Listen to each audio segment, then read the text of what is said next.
Hello, friends, and welcome to Pajama Prayers. It's so good to have you with us this evening. Thank you for joining us. We have a great show planned. We have a good story that was written by Max Lucado, and we also have a brand new Hidden Pictures puzzle. So if you're ready to get started, get your focus on, and let's play. Do you want to comb through a racer puzzle to look for hidden objects? You can see that the picture is too wide to fit on the screen, so it'll move slowly across the screen.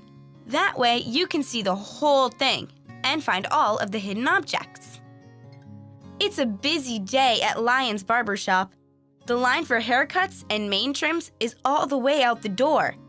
Mr. Lion's customers really love his work, but he can't give good haircuts unless he has plenty of combs.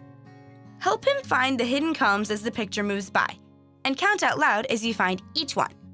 There are 25 hidden combs, and in this round, you'll have 25 seconds to see the whole picture.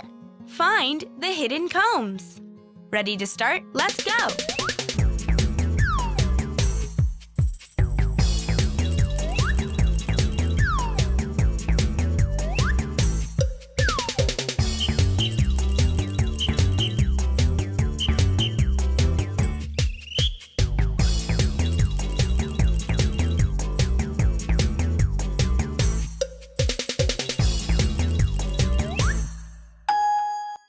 How many combs did you find? If you found 10 or more, you made the cut. Okay, let's try it one more time. Only this time, you'll have a whole minute to find as many combs as you can. Ready? Go!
How did you do that time? I'll bet you found a lot more. If you found 15, you did great. And if you found 20 or more, you've combed to the right place. Okay, let's go through the whole picture and see where all 25 of the combs were hidden.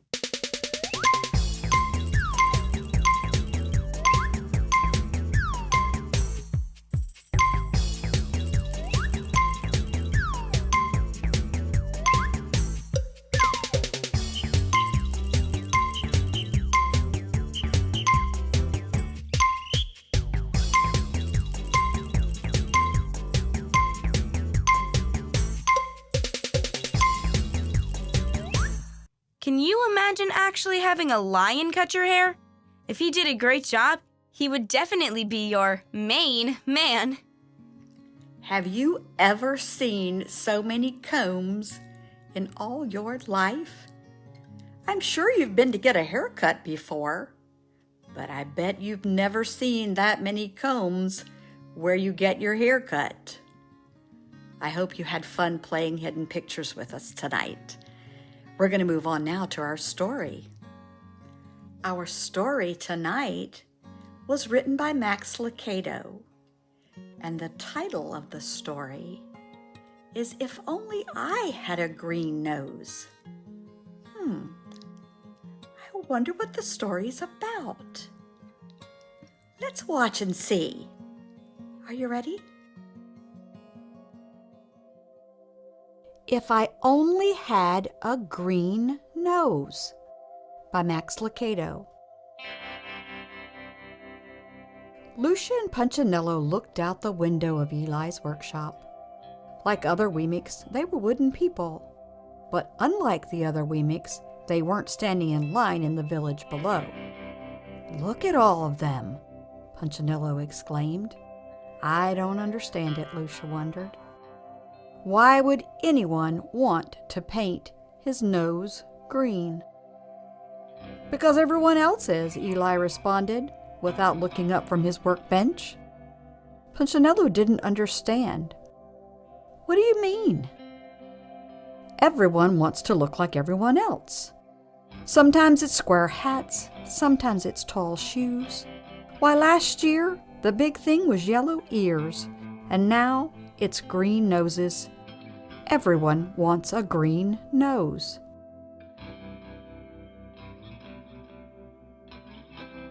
Does a green nose make them smarter? Punchinello asked. No. Does a green nose make them stronger? No. Does it make them faster? No. Then what does a green nose make them do? Eli looked up and smiled. It just makes them greener. But his smile left as he looked out the window at the long line of Wemicks. They think they'll be happier if they look like everyone else. But I made them different on purpose. Freckles, long noses, bright eyes, dark eyes. They were my ideas. Now they all want to look the same. Not me, said Lucia. I'm happy just the way you made me. Me too, agreed Punchinello. I don't need a green nose to feel special. Then he paused and looked at the village. But I would like to see how green noses look up close. You want to go?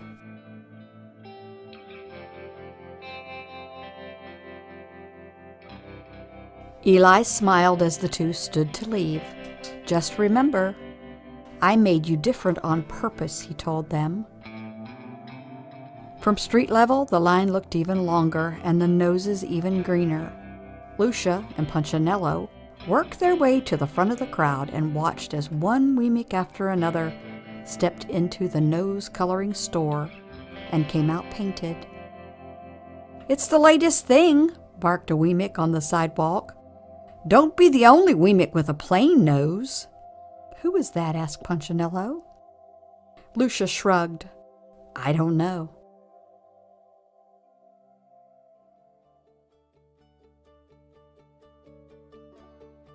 Does he run the nose painting store? Asked Punchinello. Oh, more than that, the Wemick explained. Painted noses were his idea. So were the square hats, and the tall shoes, and the yellow ears. New things are his thing. He decides what is with it. Isn't he just the best? Lucia and Punchinello took a good look at this tall Wemick, with the deep voice, the big smile, the tall hat, and a green bow tie that matched his oh-so-great green nose. Both were thinking the same question. Lucia asked it. Who made him the new thing picker? The Wemick looked puzzled, like he'd never been asked that question before. Well, I don't know. He always has. Then his eyes brightened. Wait, look, here comes the new nose. Ooh, said the Wemicks. Ah, admired some of the others. The just-painted Wemick didn't stop to speak. He just kept his nose in the air and walked past. All the green-nosed Wemicks did this. After all, how could your nose be seen if it wasn't in the air? Walking around high-nosed everywhere was risky. Wemicks walked into walls and doors, even each other. Lucia and Punchinello had to be very careful. One Wemick took up the whole street. Step back, he announced. Oh, it was the mayor. Make way, every Wemick. My wife is coming in for a touch-up. And with one hand, he waved back the citizens. With the other, he guided her through the crowd. Horrible, just horrible, she cried, covering her nose with both hands. I chipped some paint when I bumped into a tree. Now the real me is showing. Horrible, just horrible. As the crowd passed, Lucia shook her head. Such a fuss over a green nose. Yeah, agreed Punchinello. You'll never catch me in the nose coloring store.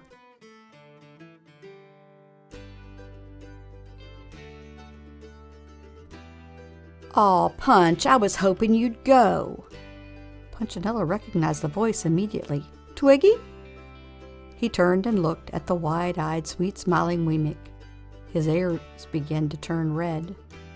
They always did when he saw her. He reached up and covered them.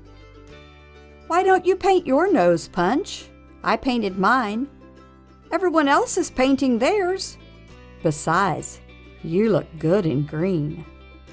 Twiggy reached up and touched the tip of his nose. You're so cute. And with that, she turned and walked away. Bye-bye, she waved.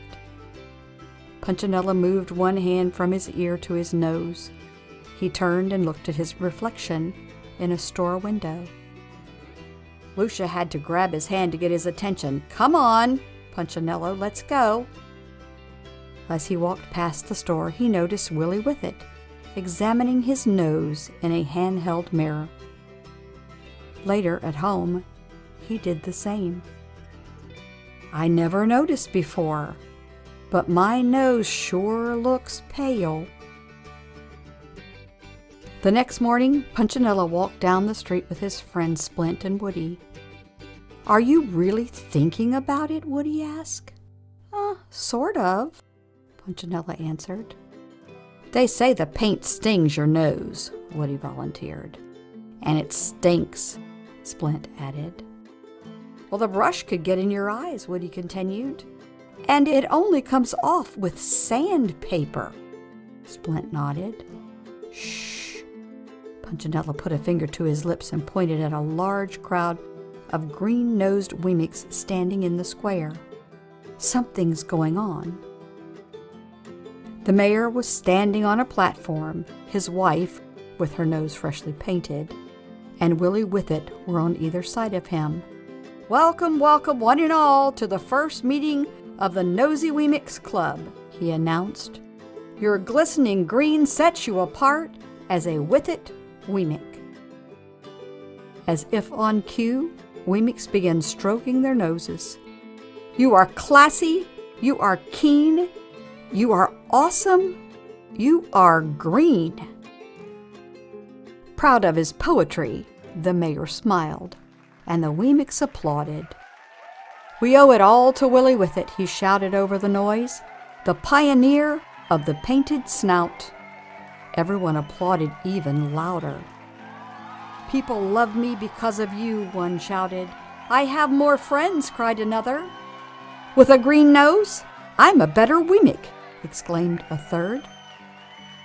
The mayor hung a medal around the neck of Willie Whiffet. You have changed the face of Wemmickville. We salute your brilliance. Without you, we'd all look alike. And without you, we'd all look like... The mayor paused, looking for the right word. Then he saw Punchinello and his friends, and pointing in their direction, he declared with a scornful laugh, like them.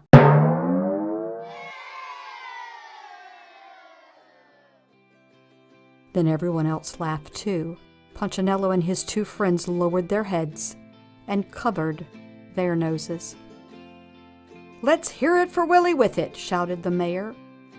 The Wemmick who discovered the cure for the common nose.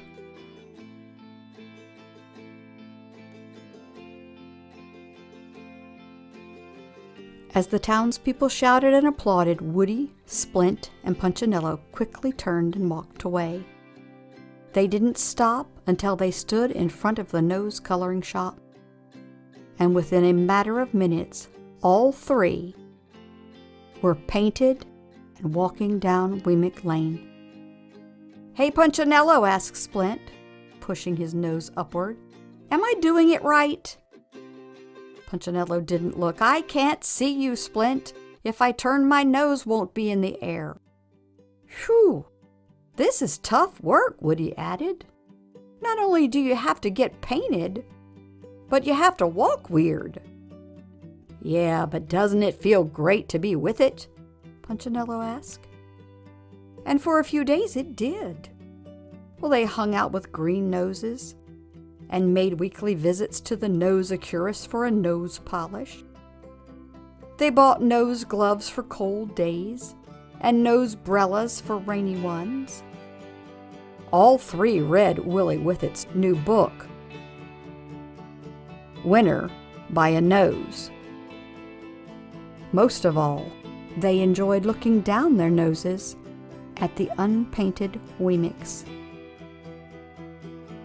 One day, when they were feeling especially smug, Splint said to Punchinello, "I just can't imagine who wouldn't have a green nose." Punchinello agreed. "Well, anyone without a green nose is so—" "So what?" a voice interrupted. It was Lucia. Punchinello was embarrassed. "I haven't seen you in a while," he said. "You haven't seen anyone in a long time," she replied, "except yourself." He started to speak, but he didn't.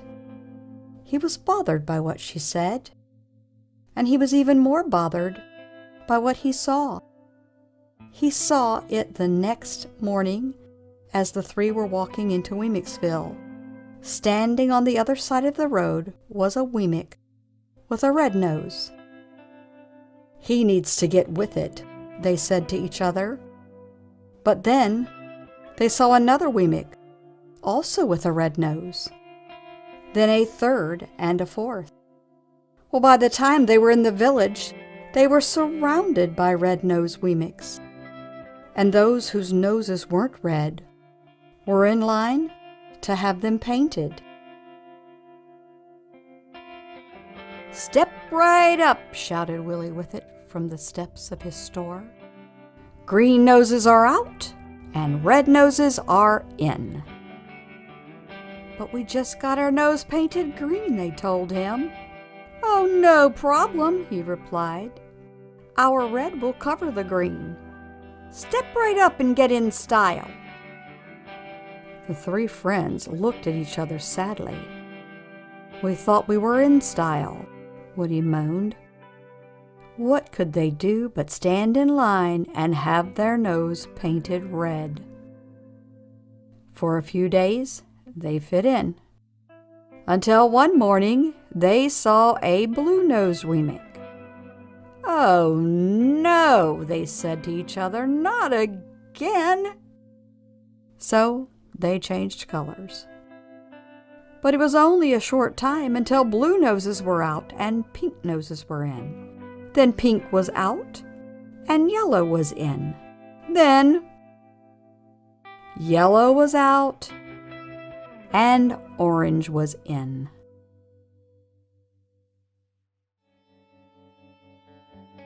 Well, soon Punchinello and his buddies had so many layers of paint on their noses that they couldn't remember what they really looked like. "This has to be the final color," they said the day they walked out with orange noses. But once again, they were wrong. "Oh, I'm so tired of this," Woody moaned when he saw a purple-painted Wemix. "I wish my nose was a common nose again." The three sat on a rock and hung their heads. "Me too," agreed Punchinello. "I should have listened to Eli." "You think he would help us?" "Why don't you ask him?" All three turned at the sound of the familiar voice. It was Lucia. "He asks about you every day," she told them. "Oh, is he mad?" Punchinello wondered. "He's sad, but not mad."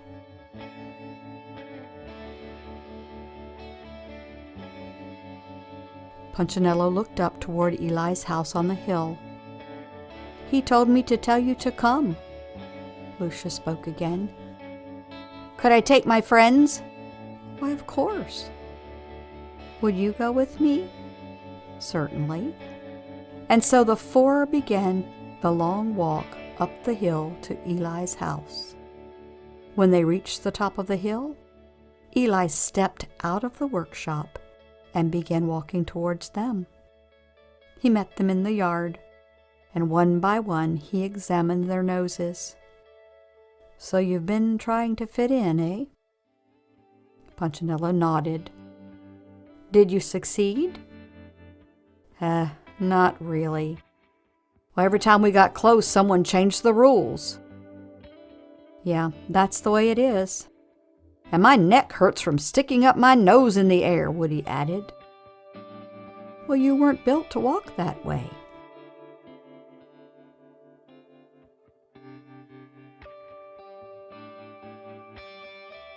"We just want to be ourselves again," Splint said. "Well, I'm glad to hear that. Can we?" they asked. "Well, of course you can," Eli replied. "I'll always help you be who I made you to be." Then he reached in his pocket and pulled out a piece of sandpaper. "But it is going to take some time." And so Punchinello and his friends followed their maker into the workshop, where he spent the rest of the day removing the paint. It hurt to be sanded, but it was worth it to be normal again. The end.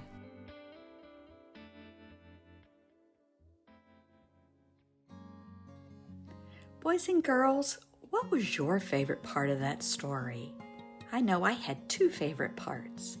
My first part was when Eli said, "Just remember, I made you different on purpose." I liked that. And then he also said, "I will always help you be who I made you to be." You know what I liked best about it? It reminded me of God and the way He deals with us. He will always help us to be who He made us to be. And He made us very special. He tells us not to try to change ourselves. And there's a scripture that says that, and it's found in the book of Romans, chapter 12 and verse 2. This is what it says: "Don't change yourselves to be like the people of the world." In other words, don't try to change. God made you exactly the way He wanted you, and that's the way He wants you to stay. Well, it looks like our time is all up for tonight, boys and girls. Turn to someone there with you and say, "You are worth more than you know, capable of more than you think, and loved more than you can imagine." Good night.